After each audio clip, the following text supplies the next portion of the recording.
इस फैक्ट्री में आप सबका स्वागत है। आज हम बाल श्रम पर हिंदी भाषा में निबंध देखेंगे। आप में से ही किसी एक ने रिक्वेस्ट किया था कि बाल श्रम के ऊपर निबंध लिखिए, तो चलिए देखते हैं। प्रस्तावना।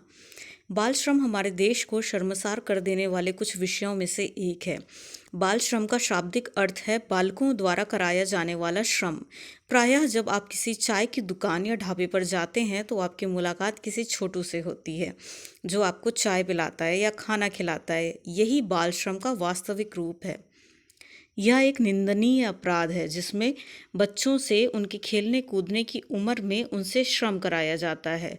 14 वर्ष से कम आयु के बालकों से उनका बचपन छीनकर, शिक्षा का अधिकार छीनकर उन्हें काम में लगाना तथा शारीरिक, मानसिक तथा सामाजिक रूप से प्रताड़ित करना बाल श्रम की परिभाषा के अंतर्गत आता है। कारण। भारत में बाल श्रम के बढ़ने का कारण शिक्षा की कमी तथा गरीबी है। बालकों के लिए सरकार द्वारा निःशुल्क तथा अनिवार्य शिक्षा व्यवस्था होने के बावजूद कई बच्चे अवैध तरीके से मजदूरी की ओर धकेले जाते हैं। जागरूकता की कमी तथा आर्थिक तंगी से जूझ रहे परिवारों में प्रायः यह दृश्य देखने को मिलता है। बच्चों को शिक्षा का महत्व न बताकर उन्हें 4 पैसे कमाकर घर में सहयोग देने को कहा जाता है, जिस कारण बालक पंचर, हलवाई आदि लघु उद्योगों में काम करते हुए देखे जा सकते हैं। प्रभाव। घरों तथा उद्योगों में काम करने वाले बालकों का दिन रात शोषण होता है। उनको निर्धारित समय से कई अधिक घंटों तक काम करना पड़ता है, जिसका उनके मानसिक तथा शारीरिक स्वास्थ्य पर बुरा प्रभाव पड़ता है। कई बालकों से तो कांच तथा खदानों जैसे जोखिम भरे कार्यस्थलों पर कार्य करवाया जाता है, जिससे उनके श्वास आदि बीमारियों से ग्रसित होने का खतरा बढ़ जाता है। कई बार कम आयु में पैसे हाथ में आने के कारण बालकों में नशापत्ती, धूम्रपान आदि बुरी आदतें भी देखी जा सकती हैं। वर्तमान स्थिति। वर्ष 2011 की जनगणना के अनुसार 5 से 14 वर्ष की आयु के 10.1 मिलियन कामकाजी बच्चे हैं तथा वर्तमान में कोविड जैसी महामारी से जूझने के उपरांत इन आंकड़ों में बढ़ोतरी होने की प्रबल संभावना है। एक ओर तो हमारे देश में बालकों को बाल गणेश तथा बाल कृष्ण के रूप में पूजा जाता है तथा दूसरी ओर उन्हें पाप की ओर ढकेला जाता है।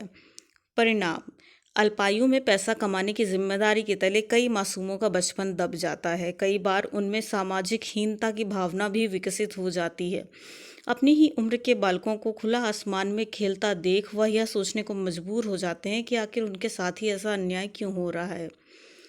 बाल मजदूरी में व्यस्त होने के कारण उनमें अन्य प्रकार की रुचि तथा कौशल विकसित नहीं हो पाता है तथा यह भविष्य में उनके सामाजिक विकास में बाधा बनकर रह जाती है। हमारे देश के बालक ही हमारे देश का कल हैं। अगर यह अशिक्षित तथा कौशलहीन होंगे तो देश का भविष्य अंधकार में होगा।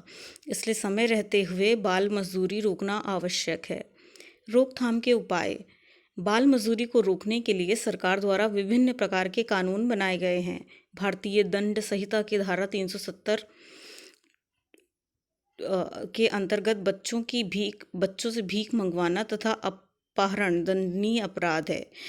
बंधुआ श्रम पद्धति उन्मूलन अधिनियम 1976 तथा बाल अधिकार संरक्षण आयोग अधिनियम 2005 के अनुसार 14 वर्षों से कम आयु के बालकों को मजदूरी में लगाना अपराध है, किंतु सरकार के इन कानूनी प्रयासों के बाद भी बाल श्रम के आंकड़ों में दिन प्रतिदिन बढ़त देखने को मिल रही है। यह मात्र सरकार की जिम्मेदारी ही नहीं है, बल्कि प्रत्येक नागरिक का नैतिक कर्तव्य भी है कि वह बाल मजदूरी जैसे कुकृत्य को रोके, इसके प्रति अधिक से अधिक जागरूकता फैलाए तथा देश के भविष्य को उज्जवल बनाए। धन्यवाद। फ्रेंड्स, अगर आपको ये इसे पसंद आया है तो वीडियो को लाइक करें और हमारे चैनल को सब्सक्राइब ज़रूर करें। धन्यवाद।